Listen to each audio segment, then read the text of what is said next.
আহমাদুল্লাহ তাআলা ওয়া নুসাল্লি আলা রাসূলিহিল কারীম আম্মা বা'দ আউযু বিল্লাহি মিনাশ শাইতানির রাজীম বিসমিল্লাহির রাহমানির রহিম কামা আশকু বাসি ওয়া হুজনি ইলাল্লাহ সাদাকাল্লাহুল আযীম। আমির হেফাজত বাংলাদেশের আলেমকুল শিরোমণি, কি জবাব দিবেন মাননীয় আইজিপি সাহেব? কি জবাব দিবেন মাননীয় বিচারপতি সাহেব? কি জবাব দিবেন মাননীয় প্রধানমন্ত্রী? কি জবাব আছে আপনাকে? ওই এ যুগের বীন কাসিম তুমি, রাজপথ মহানায়ক, সত্যনের পতাকাবাহী আল্লামা মামুনুল হক। এদেশের 18 কোটি তৌহিদি জনতার আধ্যাত্মিক রাহবার শাইখুল ইসলাম আল্লামা শাহ মুহিবুল্লাহ বাবুনগরী হাফিজাহুল্লাহ তাআলার আয়োজনে আজ আমাদের এই সম্মাননা প্রদানের উপলক্ষে আয়োজিত সমাবেশে উপস্থিত হযরত উলামায়ে কেরাম, প্রাণপ্রিয় তৌহিদি জনতা, হেফাজতে ইসলাম বাংলাদেশের স্থানীয় ও প্রত্যন্ত অঞ্চল থেকে আগত আমার প্রাণপ্রিয় নেতাকর্মী ভাইয়েরা, সংক্ষিপ্ত কয়েকটি কথা। আমি এবং আমার সহকর্মী, আমরা আপনাদের ভাইয়েরা যারা দীর্ঘ কারাভোগ করেছি, আমাদের কারামুক্তির পর দেশব্যাপী আপনারা যে আবেগ এবং উচ্ছ্বাস প্রকাশ করেছেন, আমাদেরকে যে আপনারা সাহস জুগিয়েছেন, এর মাধ্যমে একদিকে আমাদেরও দায়িত্ব বেড়েছে, আরেকদিকে আপনাদেরও দায়িত্ব নেই। প্রথমে আমি আমাদের দায়িত্বের কথাটা বলি।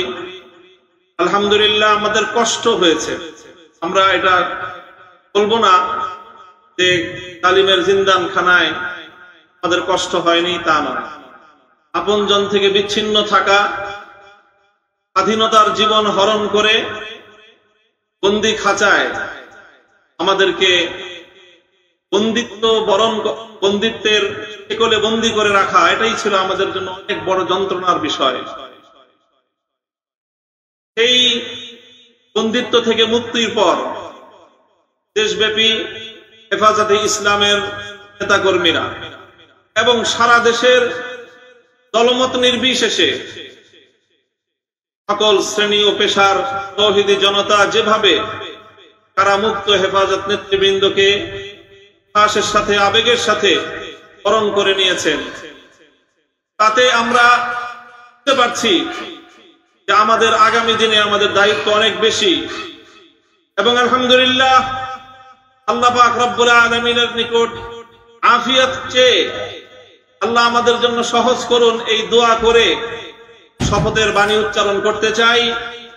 আমাদের সকল কারাবন্দীদের পক্ষ থেকে আমি সে কথা উচ্চারণ করতে চাই, ইনশাআল্লাহ আল্লাহর জমিনে আল্লাহর দ্বীনের ঝান্ডা সমুন্নত রাখতে, আল্লাহর পয়গম্বরের ইজ্জতের হেফাজত করতে, এদেশের নাস্তিক্যবাদকে রুখতে, এদেশে ইসলামকে উপড়ে ফেলার সকল ষড়যন্ত্রকে রুখার জন্য যদি এর চেয়ে বড় ত্যাগ এবং কোরবানির প্রয়োজন হয়, হাসি মুখে আমরা সেই ত্যাগ করতে প্রস্তুত রয়েছি। জীবন দিতে হলে জীবন দিতে প্রস্তুত রয়েছি। সন্তানদেরকে যদি ইতিম করতে হয়, সেজন্য আমরা প্রস্তুত রয়েছি। স্ত্রীদেরকে যদি বিধবা করতে হয়, সেজন্য আমরা প্রস্তুত রয়েছি। মায়ের বুক যদি আমাদের খালি করতে হয়, আমাদের মায়েরা বুক খালি করে চোখের অশ্রুতে তাদের পরিজাত করে সন্তানদেরকে মাটির নিচে খোদার হাতে সুপর্দ করবে। কিন্তু ইসলামের জন্য, ইসলামের বিপক্ষে কোন শত্রুর সাথে এক মুহূর্তে আপোষ করতে প্রস্তুত নয়।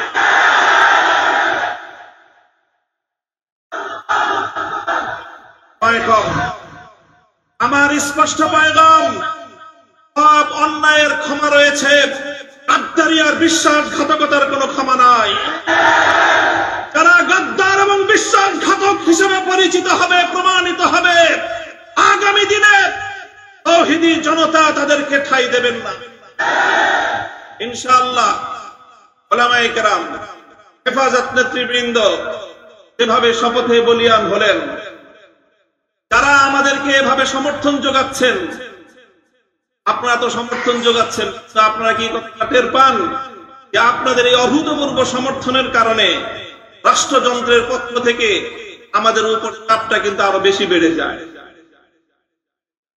এই যে আজকে আমাদের উপরে এই অকথ্য নির্যাতন, এই যে লাঞ্ছনা, এই যে গঞ্জনা আমাদের উপর, কারণ এদেশের মানুষ আমাদেরকে ভালোবাসে, কারণ আমরা যেখানে যাই মানুষ আমাদের প্রতি আবেগ এবং উচ্ছ্বাস প্রকাশ করে।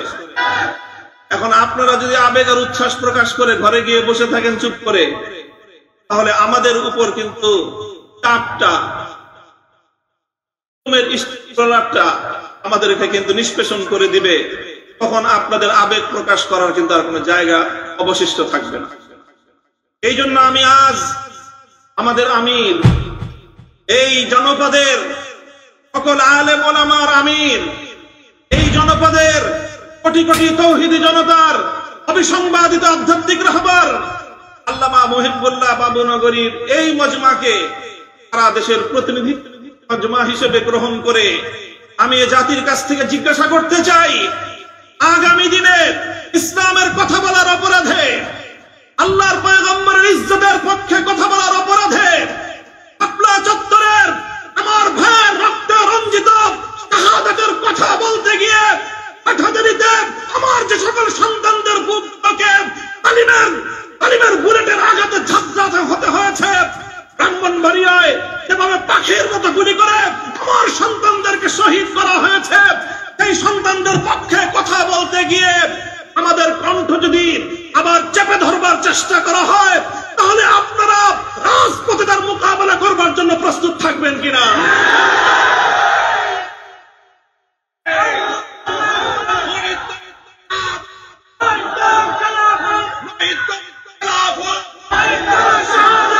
সংগ্রামী সাথী ও বন্ধুগণ,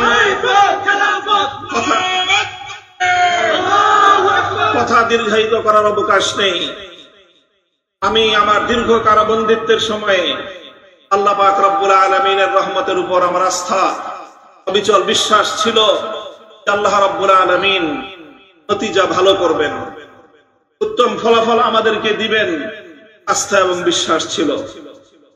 প্রথম দিকে তখন আমাদের মরহুম আমির হেফাজত আল্লামা জুনায়েদ বাবুনগরী হাফিজাহুল্লাহ তাআলা, তাকে আমরা জীবিত রেখে কারাগারে বন্দী পেয়েছিলাম। তার উপর একটা বড় আমাদের আস্থা ছিল যে তিনি ইনশাআল্লাহ এই বন্দী মুসলিম আলেমদের জন্য, শহীদ আমাদের সন্তানদের জন্য, ব্রাহ্মণবাড়িয়ায় বিচারে হত্যাকাণ্ডের শিকার আর শহীদ ভাইদের এই হত্যার বিচার আমাদের এই জন্মভূমিতে প্রতিষ্ঠা করার জন্য বলিষ্ঠ ভূমিকা পালন করবেন। আমাদের কারাবন্দীদের পক্ষে জাতিকে, জনমতকে সংগঠিত করবার জন্য বলিষ্ঠ ভূমিকা রাখবেন। আল্লাহ রাব্বুল আলামিনের ফয়সালা ছিল আমরা কারাবন্দী হওয়ার কিছুতেই এই মর্মান্তিক শোক সংবাদটিও আমাদেরকে সহ্য করতে হয়েছে। আল্লামা জুনায়েদ বাবুনগরী রাহিমাহুল্লাহ তাআলা শাহাদাত বরণ করেছেন। আল্লামা জুনায়েদ বাবুনগরী শাহাদাত বরণ করেছেন। এরপরে কণ্ঠ নিয়ে অপেক্ষার প্রহর গুনছিলাম যে আমাদের আস্থার এই মঞ্চে কে বসবেন। তখন জানতে পারলাম ওলি ইবনে ওলি, এ জাতির শ্রেষ্ঠ সন্তান, আস্থার মূর্ত প্রতীক আল্লামা শাহ মুহিবুল্লাহ বাবুনগরী হাফিজাহুল্লাহ তাআলা ভারতের এই ঠান্ডা তিনি নিতে তুলে নিয়েছেন। শুকর আদায় করেছি। আস্থায় বুক বেঁধে সংকট উত্তরণের জন্য আল্লাহ পাক রব্বুল আলামিনের সাহায্যকে জমিনে টেনে আনবার জন্য চেষ্টা করবেন।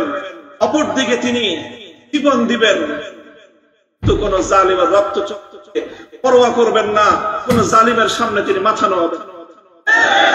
এই আস্থা ছিল এবং আলহামদুলিল্লাহ আমি আমার উপলব্ধি হলো এই ততটুকু আস্থা ছিল। আজ পর্যন্ত আমরা আমাদের আমির হেফাজতের থাকে তার আচার আচরণ, তার ভূমিকা আমাদের আস্থার চেয়ে আমাদের আমির আল্লাহর পক্ষ থেকে আমাদের জন্য অনেক বড় নিয়ামত।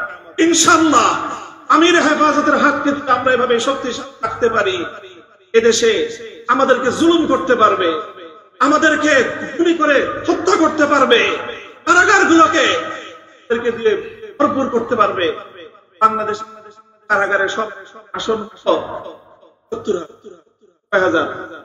70,000 শাপলা চত্বরে গিয়েছিলাম, কমপক্ষে 70,000 হেফাজতের কর্মীরা কারাবন্দী হবে, তালেমের সামনে মাথা নোয়াবে না। এই দেশের 1 ইঞ্চি মাটি নাস্তিক্যবাদ এবং